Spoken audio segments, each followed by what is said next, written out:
Karena ada beberapa, bahkan banyak juga teman-temanku yang nanya cara buat paspor, cara ngurus paspor, khususnya yang ada di kota Batam ya. Di edisi kali ini aku akan sharing cara membuat paspor, khususnya yang ada di kota Batam atau di Darang Padang ya, sama lah itu ya, Batam juga. Simak terus videoku ya. Baik, caranya atau tipsnya yang pertama, kalau kita mau buat paspor yang terbaru, ini kita bahas paspor yang terbaru yang berlakunya itu 10 tahun. Ini saya tunjukin ya, yang kayak gini. Siapkan yang pertama, siapkan semua dokumen kalian, dokumen yang asli.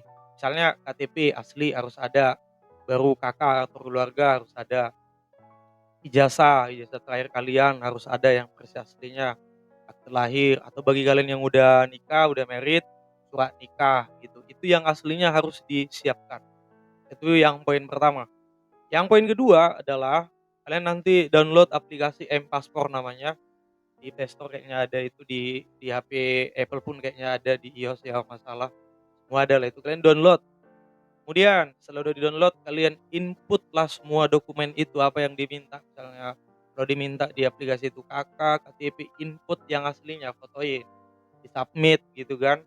Setelah itu, di poin yang berikutnya, poin ketiga, itu akan ada balasan email dari pihak imigrasi di dalam paspor itu. Apa nanti surat balasannya seperti surat keterangan atau seperti surat panggilan gitu. Itu wajib kalian baca dan wajib kalian print. Nanti disitulah kalian lihat, di pemanggilan itu misalnya, yang terhormat atas nama Bapak Samuel, jadi dipanggil untuk tes wawancara ke imigrasi Batam Center, tanggal sekian, hari sekian, jam sekian gitu. Nah, dan itu wajib kalian print sebelum pergi ke kantor imigrasi yang ditentukan. Lalu yang di poin, selanjutnya, wawancara itu akan dilakukan di imigrasi. Kalian udah pergi kan pada hari H, bawa semua dokumen-dokumen aslinya kalian bawa. Baru nanti di sana kalian akan difoto, kemudian dan dilakukan wawancara. Nah, di wawancara ini apa aja nih yang ditanya-tanya petugas imigrasi? Di sini juga saya akan cerita sama kalian. Ini berdasarkan pengalaman pribadi saya, gitu ya. Contoh ditanya, atas nama siapa? Samuel Silaban ya Pak, ya Pak. Tinggal di mana? Ya saya bilang tinggal saya di mana. Baru, asli orang mana sih sebenarnya? Itu ditanya kemarin saya asli dari Sibolga Pak, dari Sumatera Utara. Oh Medan sana ya? Katanya. Ya, bilang iyalah padahal itu nggak Medan Pak, masih jauh dari Medan sebenarnya, saya bilang gitu. Oh gitu. Tujuan buat paspor mau ngapain? Katanya. Saya bilang saya mau pengen jalan-jalan. Kemana nih? Ke negara mana rencana mau dituju katanya. Paling yang 2 ini lah Pak, tetangga kita Malaysia dan Singapura, kayak gitu. Paspor ini kan perpanjangan, saya udah buat paspor yang edisi yang berlaku 5 tahun. Jadi ini udah paspor kedua ini paspor kedua saya. Sama siapa mau ke Singapura atau ke Malaysia katanya gitu. Kalau nggak sendiri, kadang sama teman-teman satu kerja, saya bilang gitu, yang ada di Batam ini gitu. Oh gitu. Apa apa pekerjaan Pak Samuel di Batam ini katanya. Saya bilang, "Saya guru Pak." "Guru sekolah mana?" Saya jawab, "Di sekolah ini." "Di mana sekolah itu?" katanya. "Bapak ngajar apa di situ?" "Saya ngajar musik dan saya ngajar bahasa Inggris." Saya bilang gitu. "Oh, cikgu bahasa Inggris," katanya. "Iya Pak." "Tinggi nggak gajinya di sana?" Katanya gitu kan. "Cukup-cukup makan aja sih Pak." "Ya lumayan lah, nggak sampai UMK," saya bilang gitu. "Tapi masih lajang ya?" "Iya Pak, saya masih lajang." "Nggak ada aneh-aneh kan mau ke sana," katanya gitu, bercanda sih dengan kayak kata-kata tipis-tipis gitu kan, bapak itu petugasnya. "Enggak Pak, hanya memang untuk liburan," gitu. Ya saya juga ngisi-ngisi waktu kalau pas libur jadi tour guide ke sana, tapi buat teman-teman kita aja, private gitu kan. Nggak buka travel resmi gitu, enggak. Nemani teman-teman yang belum pernah ke Malaysia atau Singapura, saya mau juga bawa gitu. Dibayar ya ala kadarnya gitulah, private guide lah gitu ya, atau private tour leader gitulah. Ya paling gitu aja, ditanya yang biasalah. Udah itu distempel-stempel atau dihektar-hektar lah dokumen kita itu, dicek. Nah, dokumen aslinya dibalikin lagi ke kita gitu kan.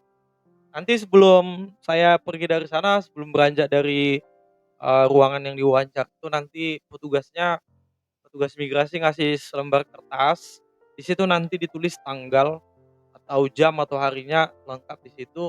Datanglah, eee, pada hari itu, misalnya disuruh minggu depan datang. Itu saya nggak nyampe 1 minggu sih paspor saya ini siap, paling berapa hari kerja, tapi dibilangnya 1 minggu paling lama. Tapi siapnya nggak nyampe lah, mungkin 4 atau 5 hari, dibilangnya, "Tanggal sekian kamu datang ya, bawa ini surat ini yang selembar kertas ini," katanya gitu.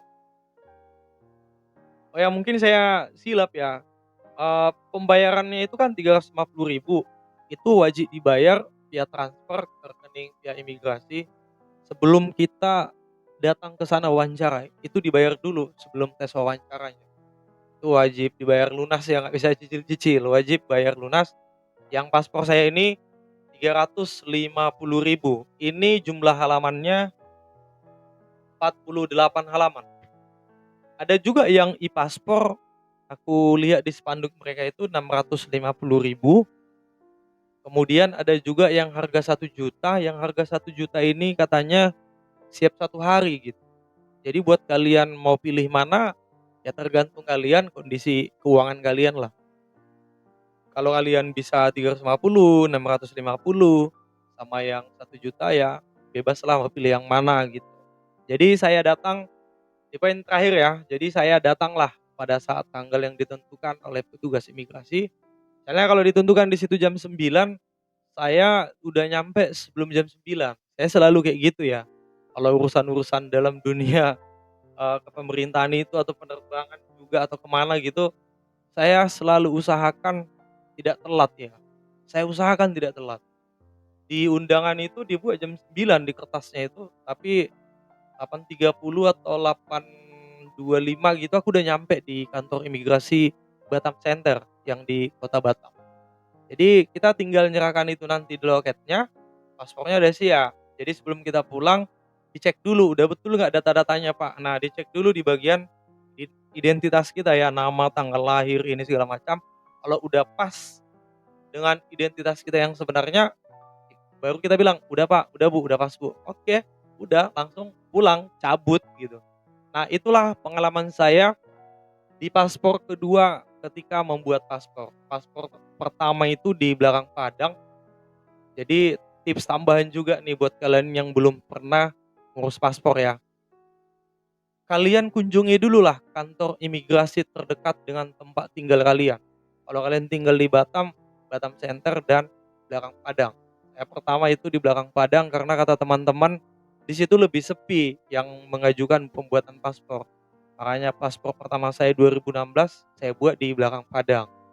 Hari pertama kunjungan dulu ke kantor imigrasinya, tanya informasi selengkap-lengkapnya, sedetil-detilnya sampai saya tulis. Saya buat buku notes kecil gitu kan, take notes saya. Ini dokumen apa yang dibutuhkan, ini biayanya berapa, transfer ke bank mana, selengkap-lengkapnya. Itu kunjungan pertama. Kunjungan kedua baru pembuatan paspornya, pendaftarannya gitu. Baru kunjungan ketiga dipanggil untuk wawancara, baru kunjungan keempat, baru pengambilan paspornya. Ah, itulah kira-kira pengalaman yang bisa saya sharing ketika pembuatan paspor. Ini khususnya yang ada di Kota Batam ya. Mungkin kalau di tempat lain, saya kurang tahu apakah sama ya. Kayaknya sama aja sih ya menurut saya. Buat teman-teman yang ada di Batam atau di Kepri, ada 3 titik lah mungkin yang agak sepi katanya, dia apa, di Tanjung Uban ya. Tanjung Uban udah masuk wilayah Bintan ya. Kalau kalian pengen buat paspor di Tanjung Uban juga sepi katanya, kata kawan-kawan warga Kota Batam. Sama di belakang Padang gitu. Ya kalian lah mau pilih yang mana, terserah kalian. Cukup itu aja dari saya, cara pembuatan paspor yang ada di Kota Batam. Terima kasih, salam dari Kota Batam, Kepulauan Riau, Indonesia.